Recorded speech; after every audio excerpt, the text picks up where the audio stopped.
Good evening, folks. Welcome back to Just One Guy Metalworks, HDCM AM FM. Now time for your regularly scheduled forecast.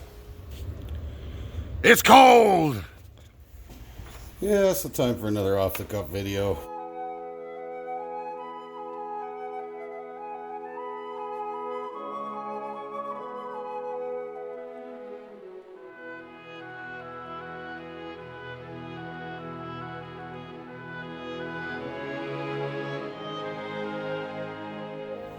Yeah, so I kind of wanted to elaborate on all the, like I said, I was busy in the shop, right? So there's actually been quite a bit of goings on here. Made some new gib screws. Well, I didn't make the screws per se, but I had to modify them somewhat. Like the nuts there are a little bit, I had to turn them down on this side there. And there's some more here. Locking gib screws, like, it actually feels so much better now. Like, you can move it the whole way and it doesn't. It seemed like the gib was jamming up in there before, but now it seems, honestly, I thought there was wear in the side of the ways or something like that, but it feels the same all the way up and down the whole ways. Only thing I couldn't put a nut on this guy here, because well, for obvious reasons, that thing is in the way. And same with here too, that's got a little weird thing. Yeah, did that, fixed that up really good. I actually ground the jaws on this 3-jaw too and took all the bell mouthing out of them. That was actually, got a little bit of a video on that, not a whole lot.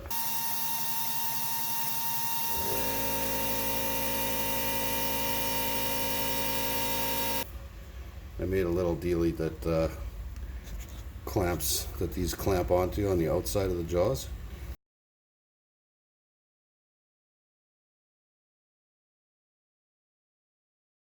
And just enough so that there's enough sticking out. Like, it's actually it worked really good. Well, the little stuff only seems to be like 2 thou out. So, I don't know. I don't know if that was a win or not. Well, that's not as bad. For some reason, the 1 inch is just really, really bad.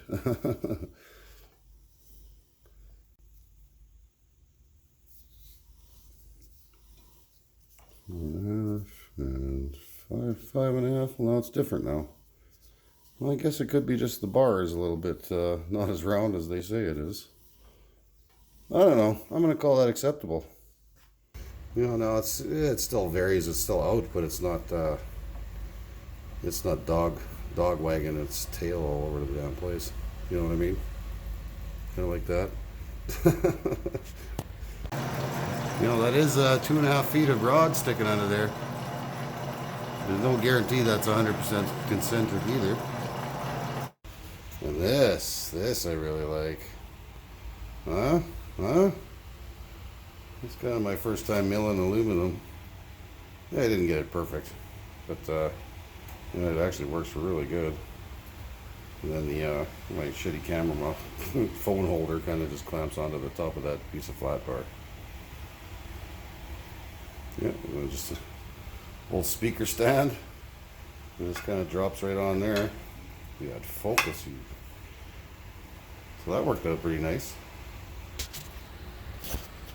Put some pads on the bottom of this triangle, so now it's technically tripodal, or whatever you want to call it. And picked up a great, big, awesome, well, it's not huge, but it's a 42-inch brake. Pretty stoked about that. It works right now. I had to break all these nuts up top here loose and stuff, but it's coming along. It still needs a little bit of cleaning up, but right now it's usable. Bent a couple little pieces of tin with it already, but yeah, that's freaking awesome. I don't know what a round box number 102, whatever that means. And that's a special one. We're gonna get to that some other day, way later.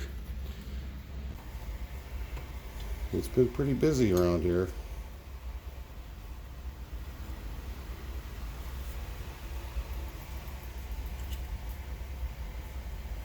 Nope. Yes. Yes. Much more smarter.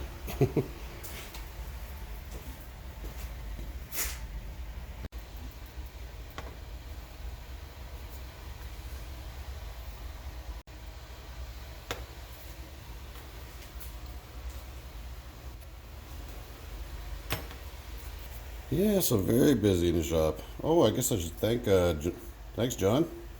A fellow named John Strange. He's a fellow tinkerer in the shop like me. Sent me some pretty awesome little, I believe these are whatchamacallit, rules or whatever. Got a little hook rule here and everything, so that's pretty awesome. Thanks, John. So yeah, I was, since I got to throw these in the 3-jaw, figure I don't really want to wreck those knurls too bad if I can help it.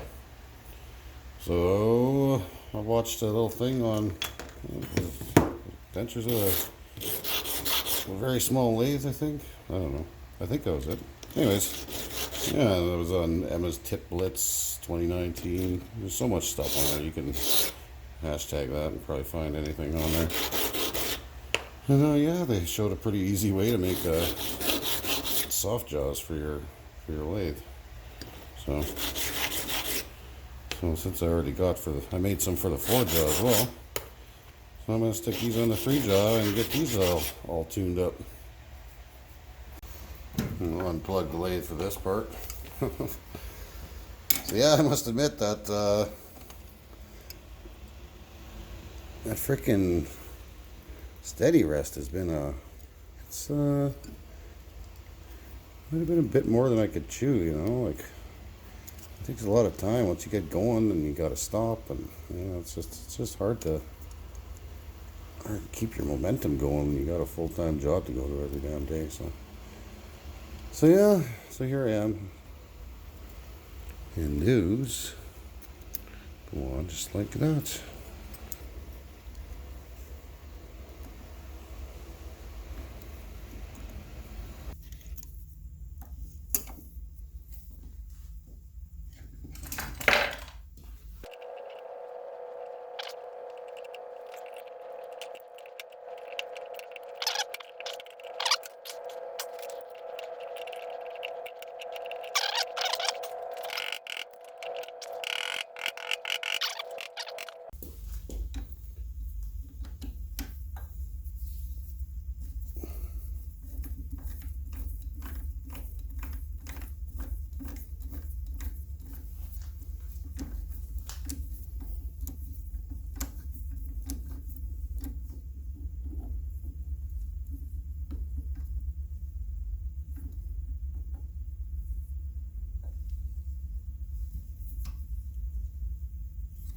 There you go.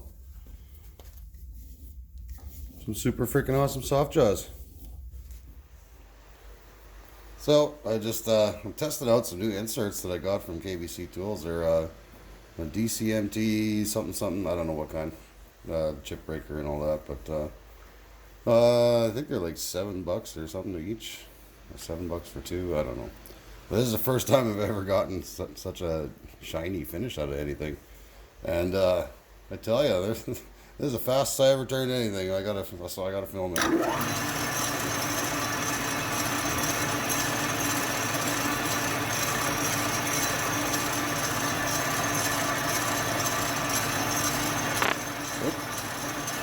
Only doing 10 thou cuts. Like the chips are actually breaking off. Last time I did this, it was just frickin' bird's nest from hell. Okay, well that's not really breaking off.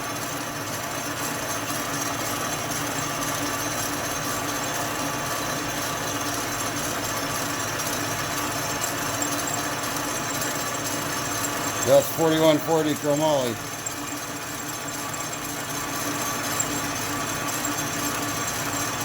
Fun.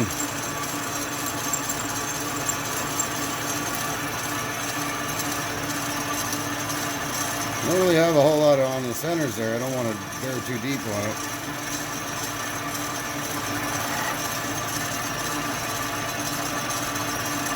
There, a 15 thou cut, guys.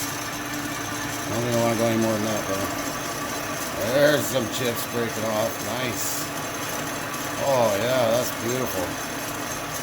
Likes 15,000 high, super high RPM.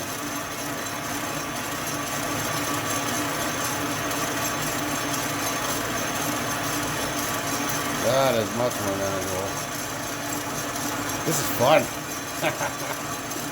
Woo!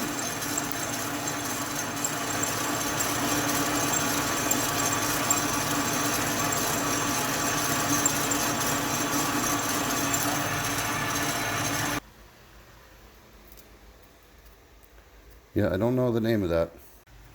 Yeah, there you go. Pretty fun stuff. Nice. Yeah, a lot better than that other cheap crap I was using. Yeah, there's one of the cheap ones in there. You can tell that's the Walter. That's the whatever came with that cheap tool holders.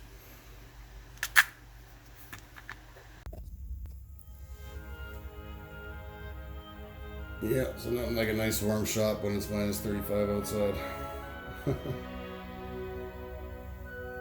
Can't beat that. You guys have a good night. Stay warm. Peace out.